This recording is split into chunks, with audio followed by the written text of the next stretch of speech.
Cinzas de Deus was inspired initially by work inside the rehearsal room, and we worked with elements from Metamorphosis, which is a poem, a classic, huge poem by Ovid, which is written about 2,000 years ago, and when he talks about transformation, death, rebirth, and the elements. Is it a sad poem? No, I don't think it's a sad poem. It's kind of a very timely poem. It talks about the transient quality of existence, you know, how things constantly evolve and change, and there's a kind of a paradise phase, and then it gets more and more greedy, and so it's almost like biblical. And we just use certain elements from that.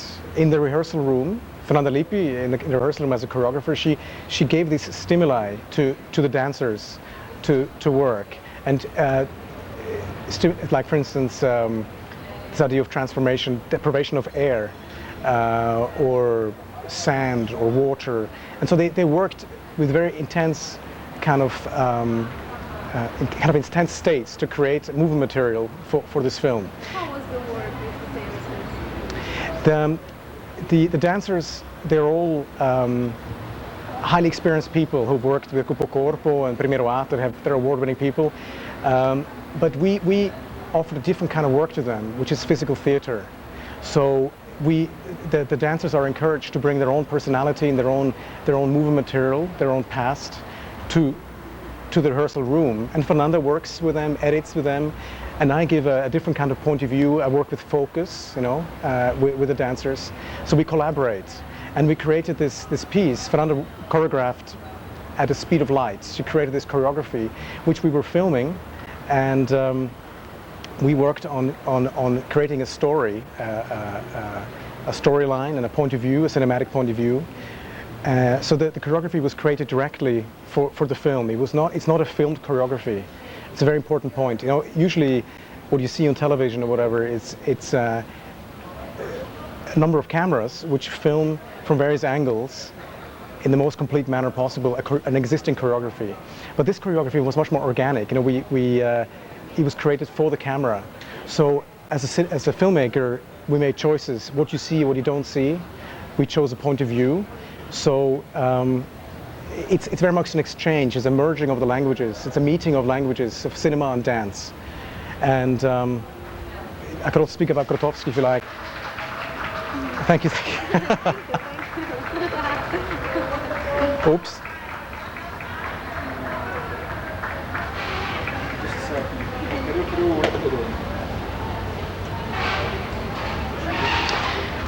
The work of Grotowski has inspired many people. Grotowski is a very famous theater director who's almost become like a theater guru. He's from Poland, and he was very influential in the 60s, where he created the theater laboratory, and he works with site-specific shows. He didn't put something on stage either, and he spoke about the true gesture, which comes from the soul of the artist, which is achieved through a lot of repetition, a lot of discipline and awareness, where basically the resistance is broken down and something very pure, almost like a sacrifice, is given up to the audience. So the audience is there sharing an incredible experience where it's like a truly privileged moment where something happens which will never happen again. And this has inspired many people. I wouldn't say that I'm or Fernanda are exponents of his work, but we worked with a lot of repetition, a lot of physical hard work. We took it to the location, and film itself requires repetition, so we would have very cathartic scenes which we had to reshoot and reshoot and reshoot to get the... Sorry again. Sorry. We achieved this level of intensity of the performance through this process in the rehearsal room, where Fernanda worked with repetition and constant research, internal research for the dancers. And then bringing this to the location, we of course brought the choreography to the location and communicated with the location itself. Things changed, and then filming it, obviously you have to repeat things because we're a single camera shoot. So things were the performance was very strong and very cathartic. Hard work, and it's late at night. It's 0 degrees. It's super cold. There's a lot of dust, and it's kind of dangerous because the ground is not really even and so on. So it requires immense commitment from the dancers, and they almost enter a state of trance because I, as a filmmaker, I need the extra shot. I need the wide shot. I need to get close. I need to capture it over and over again. So we may have 20 takes, and that elevates the state of the performer into a place where they wouldn't normally be on stage. You see, if you watch dance on stage, there's a certain safe distance where dancers can be technical, but on camera you can't be technical. You know, every actor knows that. You know, you can't be. You have to live that moment right there and then, because it's in the can, and you will read it as fake if it's not. You know. What about the location? The place is really special, isn't it? The location is very special. It's a rotunda, a roundhouse in Ribeirão Vermelho, and a few abandoned buildings around there. It's a city which once was great. It had a lot of trade, a coffee trade.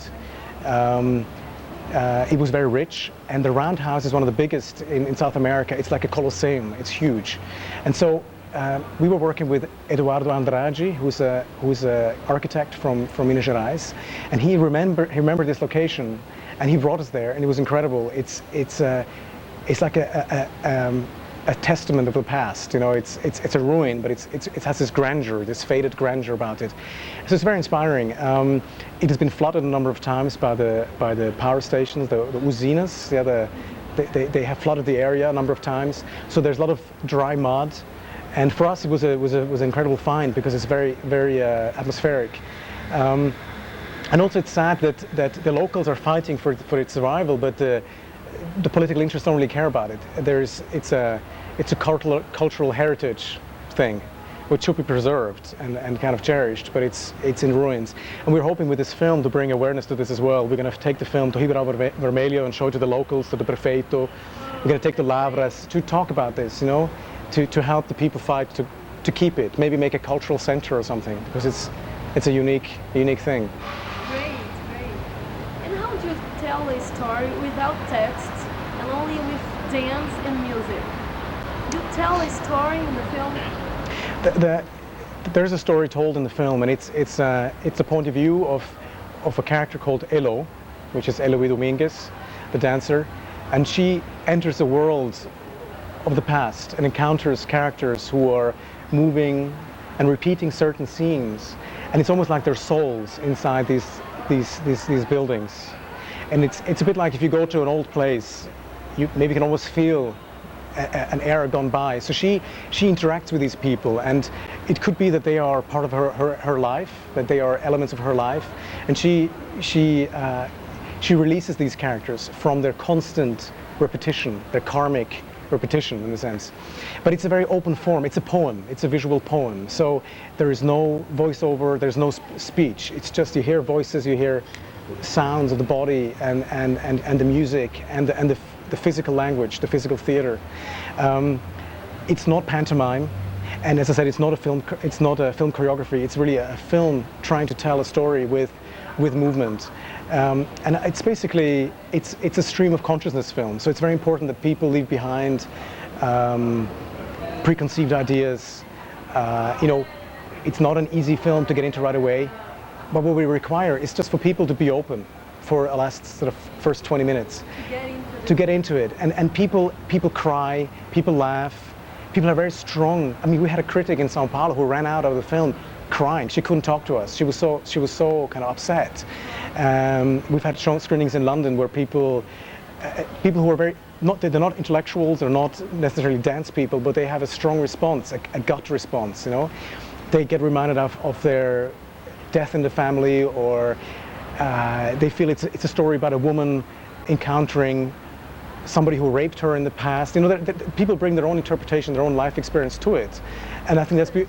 Yeah, so it's open form, and it's a spiritual journey. It's a cathartic spiritual journey for people.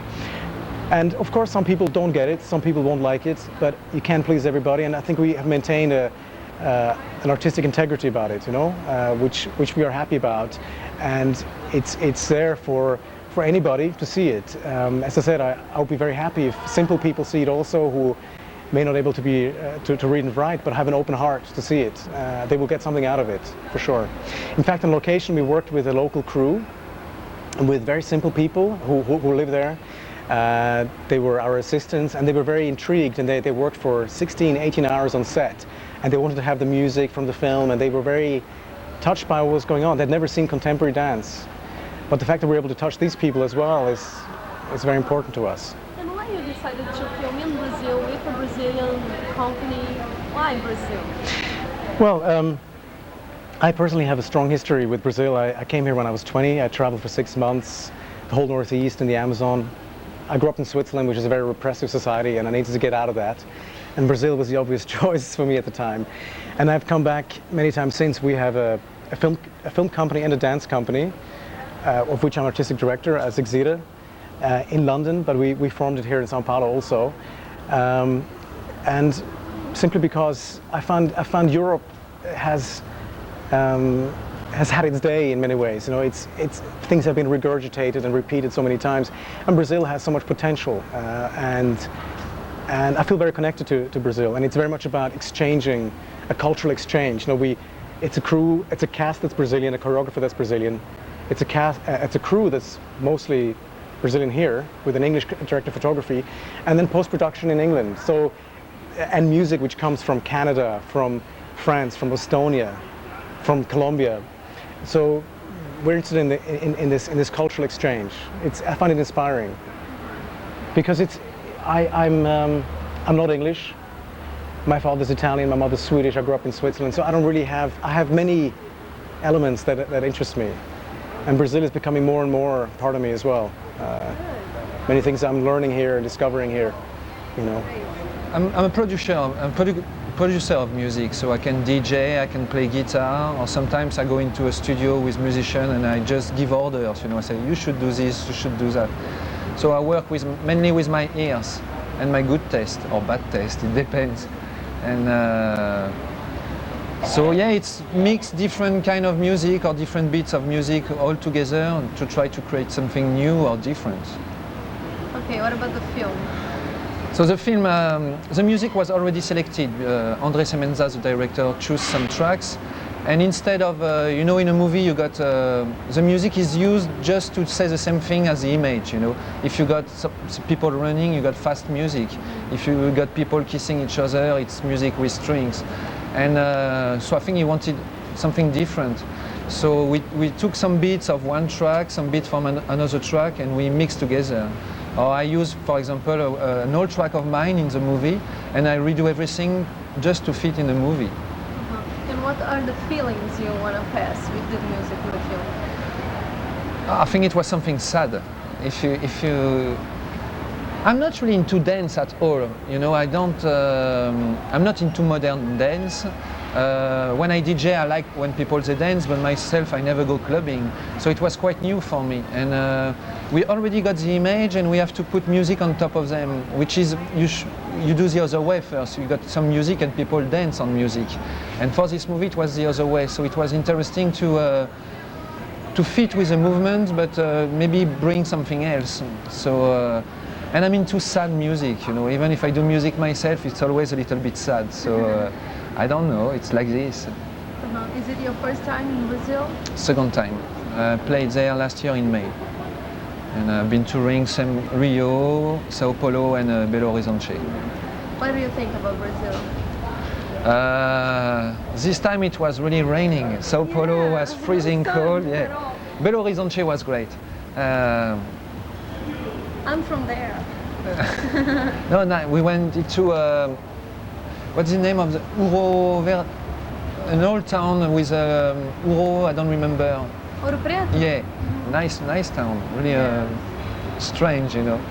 And this time I got time to visit a little bit more the country, but it's so huge compared to France, you know, and I was just there for 2 weeks. But I like people when I DJ, you know, because all around the world people they dance when I DJ, it's okay. But here I noticed last year, people they dance and then they start to jump, you know, and it's okay, what are you doing, you know, it's quite fun.